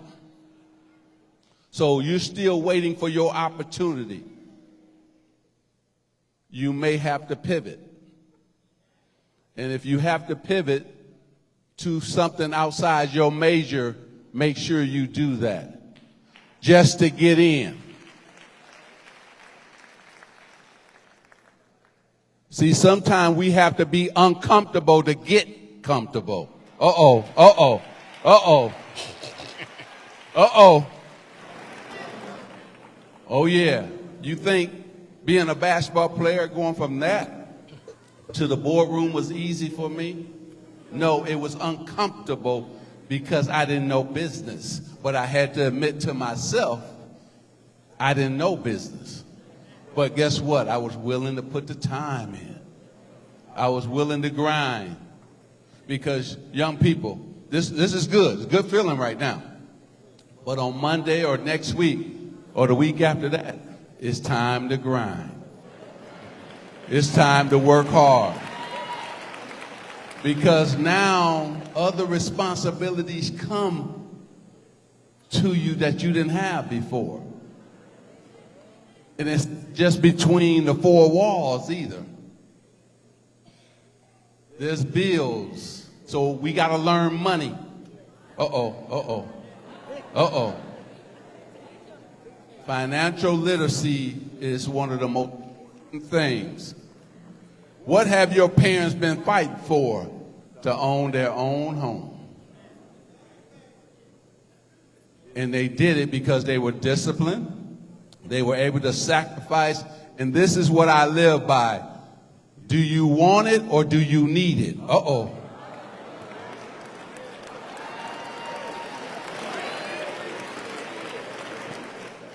A lot of time we just want it, but we really don't need it.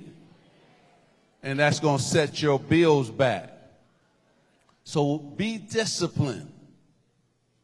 If you were disciplined here for 4 years, you're going to have to take that with you.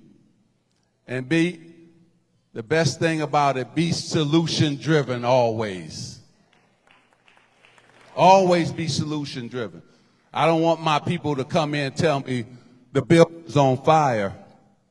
I want them to tell me the building was on fire. I put it out. That's what I'm talking about. Be solution driven. Let me have a cell phone. Come on. Come on. Young people, this is either going to be a great tool for you or the worst tool that you've ever had. Now, what am I talking about? you doing something on social media you know. You know you're not supposed to be doing. Because the first thing I look at as an employer is what? Your social media page. Young people, use it the right way because it stays there. You can erase it all you want to, but it stays there. All right. It's just very practical. Yeah, I can feel the lemonade, Eddie. He's like, I'm not a stage speaker, so he's walking up close. He's having a conversation. Right. So, and that's a good way to be a speaker. It's very conversational, and he's just sharing the wisdom and knowledge he's gained by, running these companies. Yep. Well, Edward Waters decided to pick an experienced academic leader. Yeah, they took a chance. They took a chance. And somebody who has done a lot of speeches and notes and taught and continues to teach. And that somebody was none other than Walter Kimbrough. Yep. Why'd you pick this one to share? Well, so of course, I'm good, so I'm gonna pick myself. How can I not pick myself? Okay. Edward Waters, they gave me an honorary doctorate, which is good. Their president, I was his vice president of student affairs, so we go back a long way. Yeah. Oh, okay. And actually, I hired a young woman who ended up becoming his wife. So I'm part of their narrative. Right. But the only reason I really picked it is because I was reading these stories about commencement speakers mentioning the impact of artificial intelligence, and they were getting booed. Yeah. And I was like, yeah. Whoa, I didn't have that experience. I had the opposite experience. Right. But if people listen to the clip, they'll understand why I had a different experience. It's not that I didn't talk about it, because I did, but I framed it very differently. All right. Dr. Walter Kimbrough, Edward Waters, commencement speech. Fortune magazine then had a title of a story that said, teen boys are choosing artificial intelligence girlfriends over real ones for maximum control, zero rejection. Oh, yeah, that don't work for me either. I was at a presentation. African-American woman talked about how she has conversations with her artificial intelligence agent, and she talks to it every morning. And one morning she said, good morning to whatever the agent's name is, and the agent said, good morning, Soror. Wow. No. That's what we're dealing with. Even scarier, the latest version of Claude, called Mythos, was not released when they realized it could rewrite code on its own and in the wrong hands be used for nefarious activities like shutting down an entire power grid or worse. If you haven't seen the movie iRobot, I'm Will Smith in iRobot. It makes me nervous. So I hope I have everybody in the room's attention, not just the graduates today. We can't guarantee anything at this point because we don't know. So my message just isn't for the graduates, it's for all of us. We all need to pay attention to what's happening. And so my next statement might sound confusing to you. AI is the answer. AI gives us the blueprint for how we attack this new era. AI shows that something we have never seen before can perform at a level that is unprecedented. And AI has already given us these great, memorable moments. Like in the 2001 finals against the Lakers, when he had the ball in the corner, he crossed up Ty Lue, and Ty Lue backed up and he makes a shot, and then Ty Lue stumbles forward and falls, and then he steps over him in front of the Lakers bench and looked at the bench and said, now what? Okay, I just crossed y'all up rhetorically. AI. Because up until this point, I kept saying artificial intelligence. The title is AI is the answer. I'm talking about the original AI, Allen Iverson.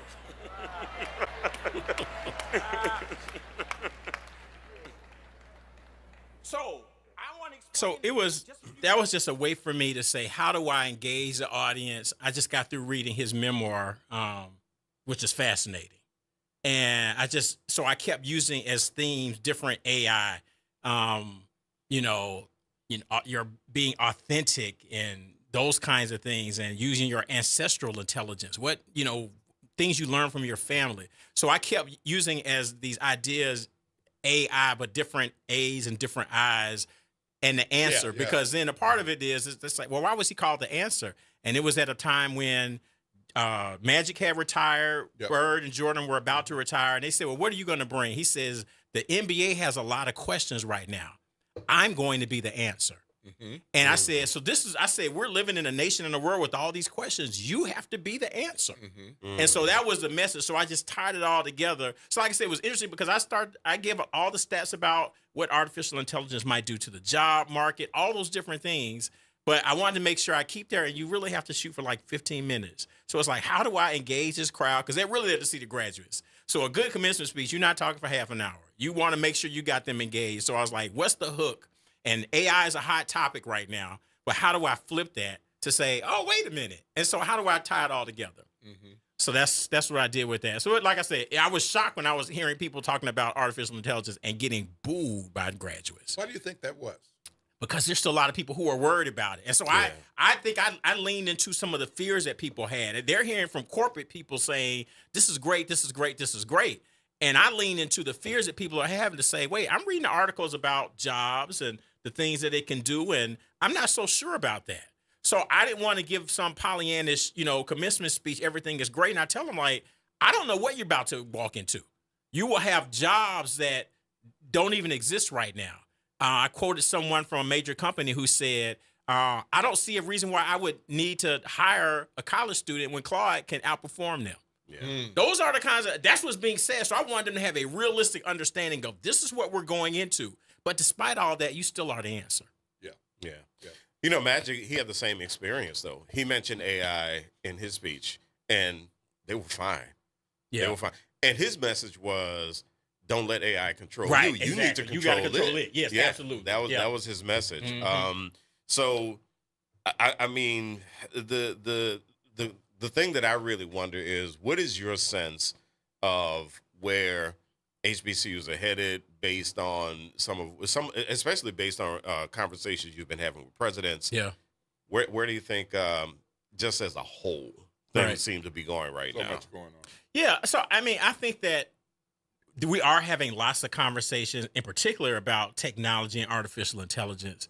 But we're still dealing with some of the basic challenges. When you think about this environment, folks don't have money for school. And presidents are really worried about how do we educate a group of people who are under-resourced, who are now even more under-resourced, a number of black women who've lost their jobs in this new administration.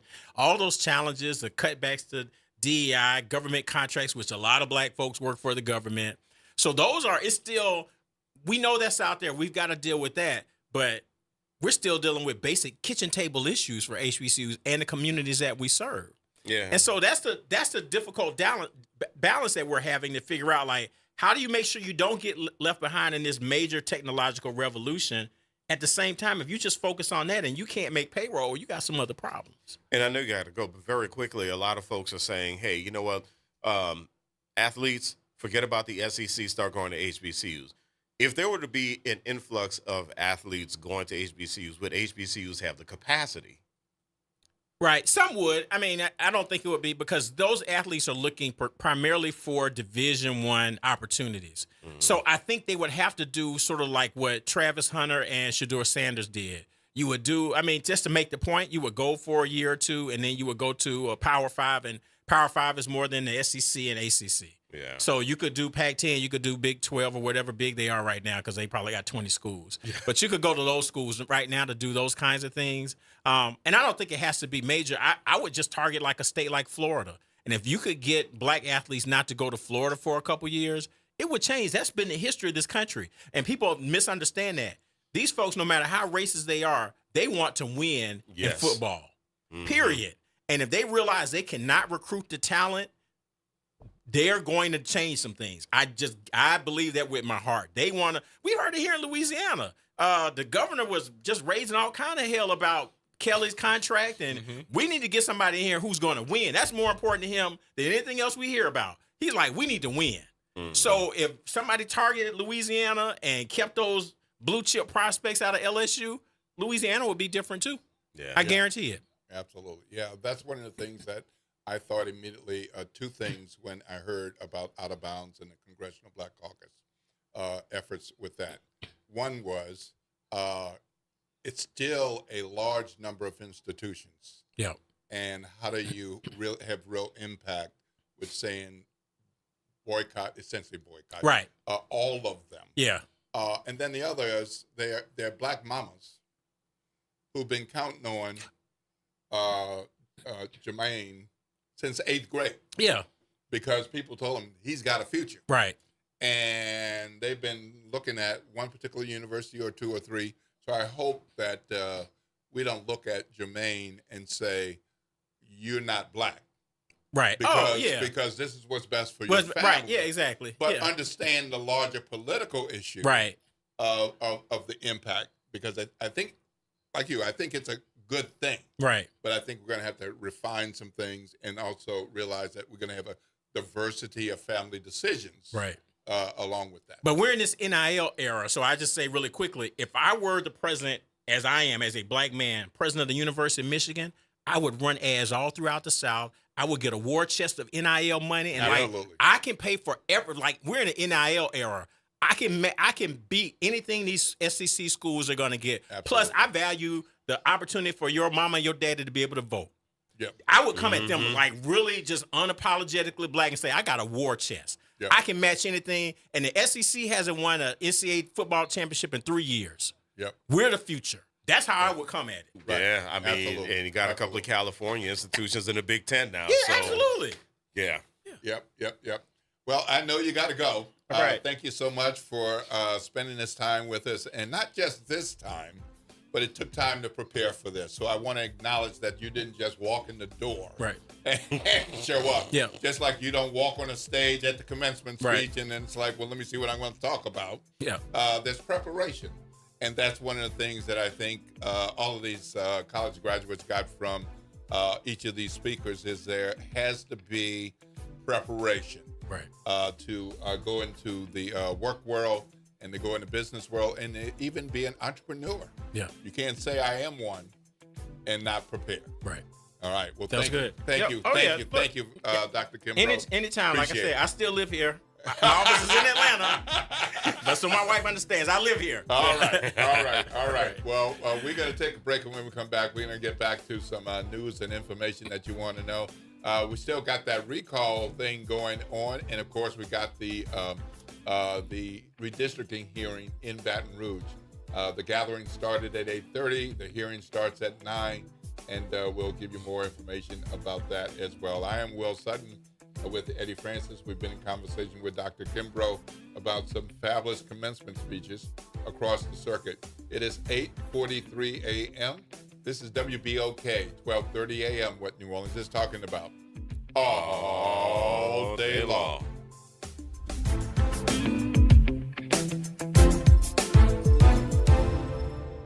This is your news update for WBOK from WDSU. For all your news and weather, watch WDSU News, New Orleans' leader in live, local, late-breaking news. Today at noon and 4 Good p.m. Thursday morning, I'm Daryl Forges with WDSU News, and here's your headlines. Today, Louisiana lawmakers could advance a new congressional map. Senate Bill 121 will be discussed in the House, and if passed, will head to the governor's desk. This comes just before the June 1st deadline to end the legislative session. The map eliminates one of the state's majority black districts. A special grand jury indicted former New Orleans teacher on several charges related to child sexual abuse material. Benoit Cransack is accused of creating AI-generated images of students. He was indicted yesterday on more than 100 charges. Authorities arrested Cransack multiple times since January as they uncovered more evidence about his crimes. An inmate mistakenly released from the Orleans Parish Justice Center is back in custody this morning. According to OPSO, a clerical error led to the release of Drayon Williams, who turned himself in yesterday morning. The sheriff says they're going to implement changes moving forward, including reassessing records and intake supervisors, increasing overnight supervisors, and digitizing all records. And thousands of people are in Southeast Louisiana for a special celebration commemorating the 250th anniversary of the United States. New Orleans welcoming tall ships to the riverfront as it's the first stop along the Sail 250 celebration. The 6-day display is part of a nationwide celebration leading up to the 4th of July. I'm Daryl Forges, and that's your headlines for WBOK. Have a great day. This is Monica Pierre along with Sally Ann Roberts-Davon, co-host of Your Power is On. Tune in Sunday mornings from 7 to 8 a.m. for music that feeds the spirit. Get your Sunday on. Right here on WBOK 1230 a.m. and WBOK1230.com, the station you listen to all day long. This is your news update for WBOK from WDSU. For all your news and weather, watch WDSU News, New Orleans' leader in live, local, late-breaking news. Today at noon and 4 p.m. Another day of scattered showers and thunderstorms, possibility of some heavy downpours at times. Highs today will be into the low to mid-80s, so another warm one is expected. We are looking at the possibility of seeing any of those downpours turning into localized flooding issues. More rain is expected as we get into our Friday on into the weekend. For the WDSU First Warning Weather Center, I'm Raven Richard. Hi, I'm Leo Jackson, host of Sunday Gospel here every Sunday morning, 5 a.m. to 7 p.m. and 12 o'clock till 2 p.m. You don't want to miss this move of God. It happens only on WBOK. You listen to all day long. City Park is where to go when you don't know where to go. Turn towards the city center and start walking. Before long, you'll end up where you belong, at the heart of the city, New Orleans City Park. Stroll along the reeded marsh, wander through the sculpture garden, rest and recharge beneath ancient oak trees. This is where your spirit goes to grow. It's in our nature to yearn for nature. NewOrleansCityPark.org, heart of the city.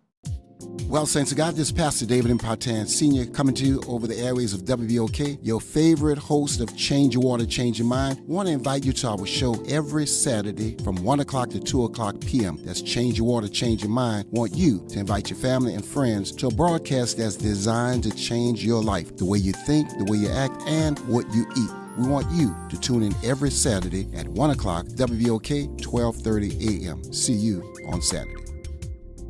This is The Law in Your Legacy. I'm attorney Pete Hamilton. I'm attorney Ryan Hamilton. Losing a loved one is tough enough. Do you really want your family dealing with court battles and paperwork on top of it? Whether you choose a will or a trust, think ahead. Take care of your family. Let them focus on healing instead of headaches. This is not legal advice. That's just a tip brought to you by Liberty Bank and Trust. For more information, go to libertybank.net or contact us at 504-915-5016. Good morning, wake up. The Good Morning Show. Good morning. On WBOK.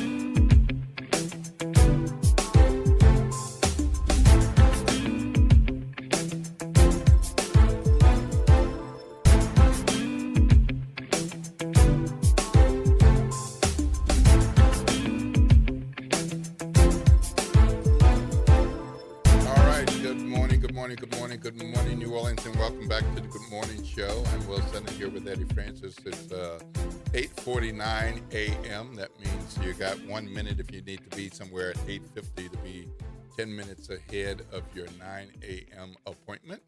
Of course, it is a school day, so be careful around the schools. We've got babies and kiddos trying to dodge the raindrops and maybe walk on some slippery streets and sidewalks, get out of wet cars and vehicles. So please be careful as our babies and our kiddos go to school. Remember the speed limit is 20 miles per hour. So keep that in mind. Well, that was a good conversation. Quite a thing with commencement. Of course, there's so many others, but I like the selection that he put together for us, and quite a mix of approaches. Yeah. Commencement speeches. It's always interesting to listen to commencement speeches. For me, it's funny. It's funny to know somebody else geeks out on them, but it's always because I'll listen to a mixture of them. I haven't listened to all the ones I want to listen to, but it's funny listening to the HBCU commencement speeches because they can be really practical, but also very, very much spiritual. Even at the public HBCUs, you know, you'll have speakers who get up there and they will. It definitely put a lot of spirit in it. You know, last year I'm still thinking about last year Daniel Black, who did his commencement speech at Clark Atlanta, and people kept asking if it was the greatest HBCU commencement speech ever because he came out swinging. I mean, he took folks to church from the first word that came out of his mouth. And then even with Troy Carter, I mean, he sounded very much like a politician, which is not an insult, by the way. He sounded very much composed and, you know, measured in his words, but there was still a lot of emotion in what he said. You could hear it. You could hear that emotion. So that's the thing that's really interesting. I need to watch one of these commencement speeches when the speakers got booed. I know one of them was Central Florida, and another was Arizona. Yep, right. I want to check those out to see exactly how they got to that point. Right.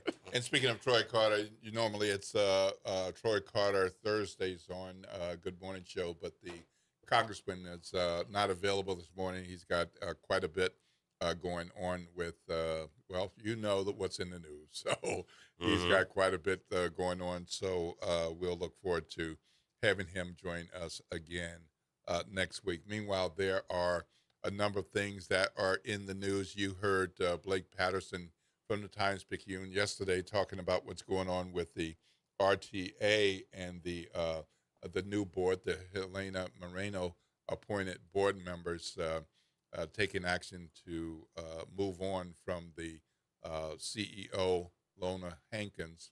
And yesterday, Blake reported that she resigned and said, based on his reporting, that it looks like she was going to sue the RTA. Well, in fact, Blake has a story out today that is exactly what happened. A day after resigning as CEO of the Regional Transit Authority, Lona Hankins filed a lawsuit accusing the agency's board of violating Louisiana's open meetings law. That's heavy. And asked the judge to impose $3,500 penalties against each of 4 RTA board members. Wow. Personal penalties. Yeah. Okay. Yeah. And the suit focuses on a meeting earlier this month where the RTA board met behind closed doors before reconvening in public to vote on a trio of resolutions affecting Hankins' job. So the resolutions invalidated an October extension. Yeah. The October before the mayor became the mayor. October extension of Hankins' employment contract. And that resolution allowed the RTA chairperson, Ann Duplessis, to negotiate with Hankins on leaving a position and authorize Duplessis to start a national search.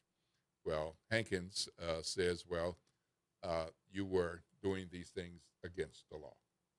So that seems to be one step in a legal battle that is shaping up, and looks like potentially there'll be another lawsuit coming out of this as she and her attorney decide what they're going to pursue for fair compensation based on her resignation, release, the antagonism that they are alleging. So quite a story there. And we'll be following that. Meanwhile, we got a call.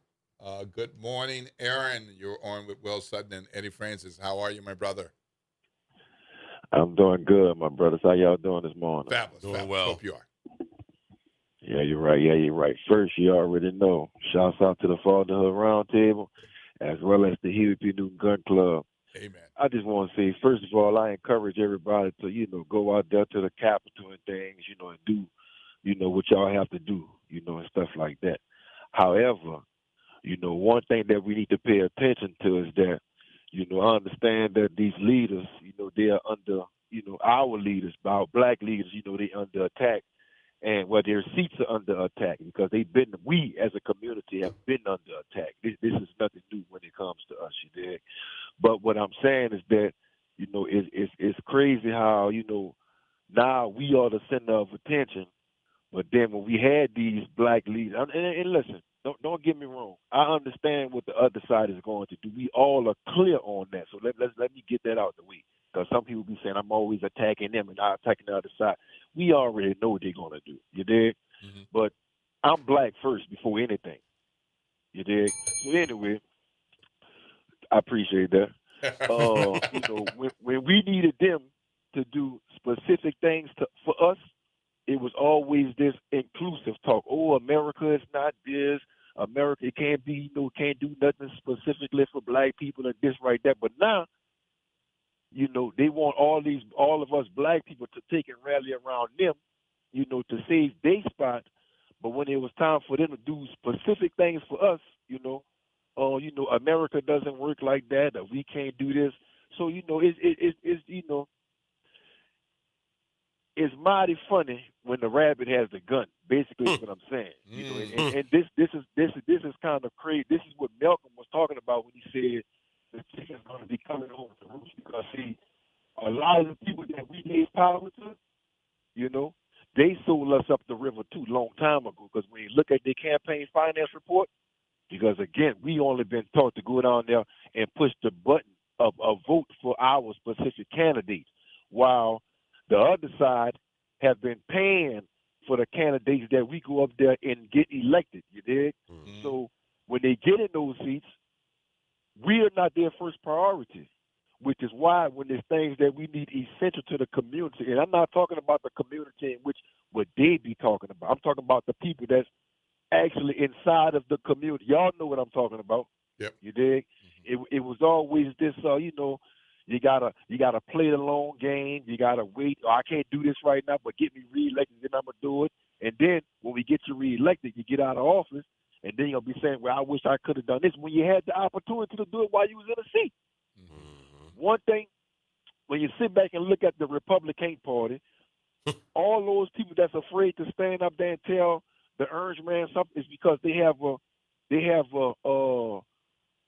high of power. They don't want to be primary out their seats, so they rather, you know what, I'm going to just go whatever he say, and then once I get ready to get out of office, Marjorie Taylor Greene and the rest of them bozos that want to, quit and leave instead of standing up and doing their doggone job, you dig? But all I'm going to say is to us, as well as, our black soon-to-be elected officials or whatever, reciprocity has to be a must. And the whole education on the voting process, we need to have real conversations, and not conversations that just going to last from 7 to 9. I'm talking about conversations beyond 9. Absolutely. You heard me? Mm-hmm.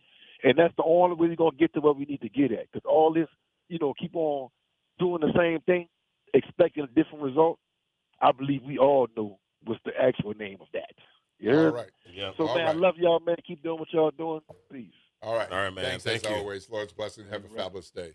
All right, folks, we're going to have to wrap up and get out of here for the front porch. We're going to have Graylin and Lloyd Dennis in for the front porch today.